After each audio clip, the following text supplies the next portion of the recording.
ఈ పాపను ఎవరైనా చూసారమ్మా? లేదు సార్, ఈ పాప ఎవరో మాకు తెలీదు సార్. నా పాప నాకు చెప్పకుండా ఎక్కడికి వెళ్ళదు సార్.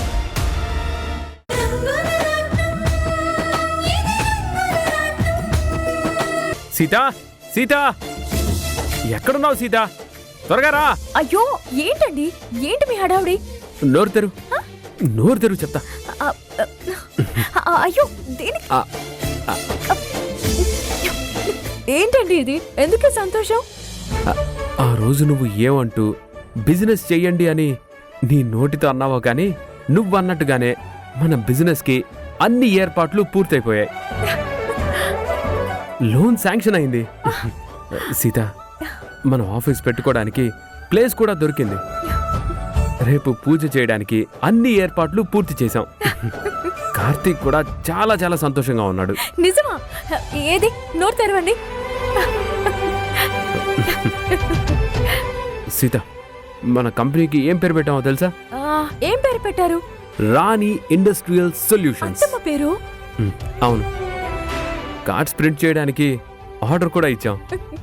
ఇదంతా నీ వల్లే జరిగింది సీత. పోనీలేండి, ఇన్నాళ్ళకి మీ కష్టం ఫలించింది. మీరు అత్తయ్య పేరు పెట్టారు కదా, ఇక మన బిజినెస్ రాకెట్ లాగా ముందుకు దూసుకుని వెళ్తుంది. సీత, కాకపోతే ఒక్క విషయంలో నాకు బాధగా ఉంది. ఏంటండి అది? అమ్మ పేరు పెట్టిన ఈ బిజినెస్కి అమ్మే వచ్చి ఓపెనింగ్ చేస్తే చాలా బాగుంటుంది. అమ్మ వస్తే బాగుండు. అమ్మ చేతుల మీదుగా మన బిజినెస్ ప్రారంభిస్తే నాకంతకంటే ఆనందం లేదు. నాకు కూడా అత్తమ్మ చేతుల మీదుగానే బిజినెస్ ప్రారంభించాలనే ఉందండి. కానీ అది జరిగే పనేనా?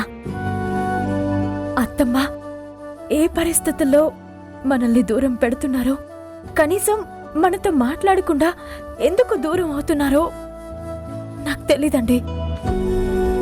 కారణం మనకు అర్థమైనప్పుడు మనం ఇంకా అత్తమ్మని వెంటపడి ఆమెని బాధ పెట్టడం తప్పు కదండి. మీరు జీవితంలో ఎదగడం అత్తమ్మకి ఎప్పుడూ ఇష్టమేనండి. ఇప్పుడు మీరు వెళ్ళి పలకరించినా అత్తమ్మ మాట్లాడరు. ఆవిడ మనసులో రావాలని ఉన్నా రాలేని పరిస్థితికి మరింత బాధపడతారు. దానికంటే అత్తమ్మని కదిలించకపోవడమే మంచిదేమో. నా మనసు ఊరుకోదుగా సీత. నేనేం చేసినా అమ్మకి తెలియకుండా ఏదీ చేయలేదు. అలాంటిది బిజినెస్ మొదలు పెడుతూ అమ్మకి చెప్పకుండా ఎలా చేస్తాను? మరి ఎలాగండి? అత్తమ్మతో మీరు మాట్లాడారు కదా, నా ఫోన్ కూడా తీయడం లేదు. ఏం చేయాలిప్పుడు? బాగా ఆలోచించి నేనొక పని చేశాను. ఏం చేశారండి? నేను అనుకున్నది అమ్మకి చేరేలాగా, అమ్మకి వినిపించేలాగా ఒక ఏర్పాటు చేశాను.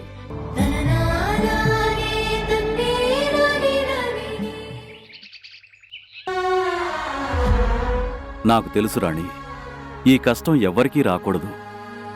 వాడితో మాట్లాడాలని నీ మనసులో ఎంత తపన పడుతున్నావో నేను అర్థం చేసుకోగలను. కానీ ఏం చేస్తాం? మనసు రాయి చేసుకోక తప్పదు. ఎందుకండి? ఎందుకు రాయి చేసుకోవాలి? అసలు నేనేం తప్పు చేశాను? తల్లి బిడ్డల బంధాన్ని విడదీయటానికి ఆ భగవంతుడికి కూడా అధికారం లేదు. అసలు ఆలోచిస్తే నేనెందుకు రామ్కి దూరంగా ఉండాలి అనిపిస్తోంది. బాలు ఎంతో, రామ్ కూడా అంతే కదా.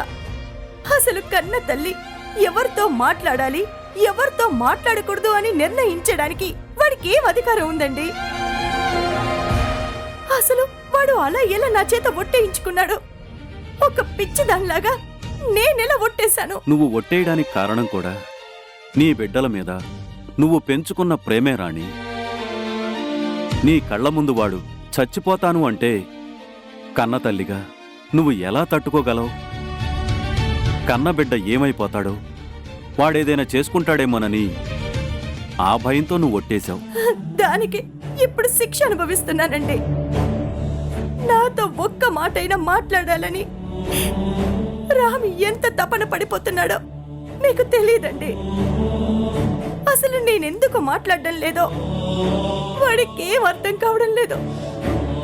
వీడమర్చి చెప్పుకోగలిగిన పరిస్థితి కూడా నాకు లేదు. ఇలాగే వదిలేస్తే దిగులుతో వాడు ఏమైపోతాడో అనే భయం నన్ను వెంటాడుతూనే ఉందండి.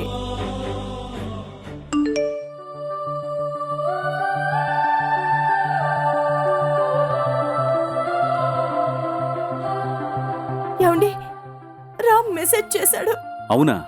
ఏంటో చూడు.